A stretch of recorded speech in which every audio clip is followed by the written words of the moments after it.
Bienvenue au Gracefield House, un établissement chaleureux qui accueille de malheureux orphelins et leur permet de s'épanouir et de retrouver leur joie de vivre jusqu'au jour de leur adoption. Les orphelins y vivent paisiblement et attendent, avec un mélange d'appréhension et d'impatience, le jour où ils prendront un nouveau départ dans la vie en rejoignant leur nouvelle famille et en laissant derrière eux leurs compagnons d'infortune. Sous l'œil bienveillant et protecteur de Mama, qui s'assure de leur bien-être et de leur éducation, les orphelins profitent d'un cadre idéal pour découvrir ce qu'est la vie de famille, avec ses joies et ses contraintes. En d'autres termes, ils jouissent d'une enfance idéale, dans une ambiance fraternelle et insouciante qui leur ferait presque regretter le fait qu'ils devront un jour, chacun leur tour, quitter ce petit bout de paradis pour une nouvelle vie. Parmi eux, Emma, 11 ans, l'une des orphelines les plus âgées, est une véritable grande sœur pour tous les orphelins. Elle prend soin d'eux, joue avec eux et leur donne toute l'attention dont ils ont besoin, et ce, depuis son arrivée il y a 10 ans. Parmi les enfants les plus intelligents de l'établissement, Emma conserve tout de même la part de naïveté propre à son jeune âge. Norman,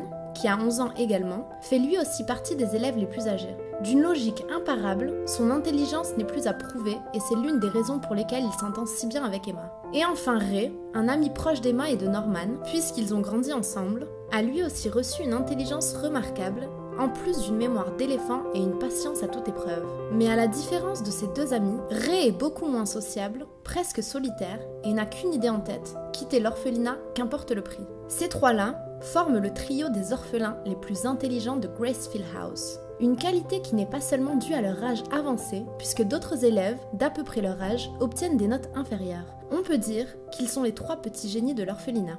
Et pour mesurer leur intelligence et leur progrès, les élèves doivent régulièrement passer une série de tests correspondant à leur âge. Si les résultats n'ont pas de réel impact dans le quotidien des enfants, c'est tout de même un bon moyen de développer leur capacité intellectuelle. Et en tant qu'orphelins, les enfants reçoivent tous un numéro d'identification qui est tatoué sur leur cou, qui permet de rapidement savoir qui ils sont. Mais le quotidien des élèves est aussi fait de devoirs et de règles assez strictes. Parmi elles, l'interdiction de franchir la barrière située dans la forêt qui délimite le domaine de Gracefield House. Les élèves peuvent jouer dans les bois et aux alentours, mais ne doivent sous aucun prétexte passer de l'autre côté.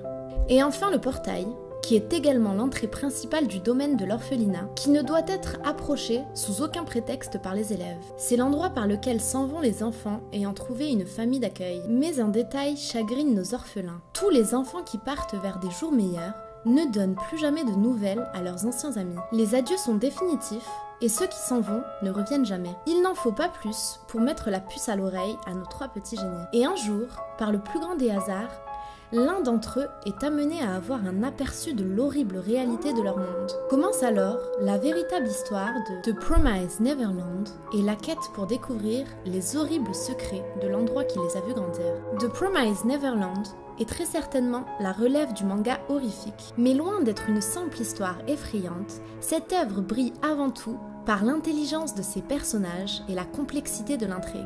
Comparé à Death Note dans sa façon de gérer les situations compliquées, la psychologie des personnages et les situations de tension maximum. Nul doute que cette licence marquera les esprits et fera travailler vos méninges chapitre après chapitre. Sorti au Japon en août de l'année dernière et fort de son succès d'estime, on est très content de voir la réactivité de Kazé afin d'obtenir la licence et d'en faire profiter les lecteurs francophones. Alors pour ceux qui découvrent ou qui rêvent depuis de longs mois de tenir un volume de The Promised Neverland entre les mains, la sortie française est prévue pour avril 2018. On vous encourage donc à vous le procurer dès sa sortie pour soutenir ce manga prometteur et lui permettre de toucher encore plus de monde. On arrive à la fin de cette vidéo, j'espère qu'elle vous aura plu et qu'elle vous aura donné envie de partir à la découverte de cette histoire pas comme les autres. Je vous donne rendez-vous très vite pour de nouvelles vidéos et d'ici là, portez-vous bien. À bientôt sur Albu Channel.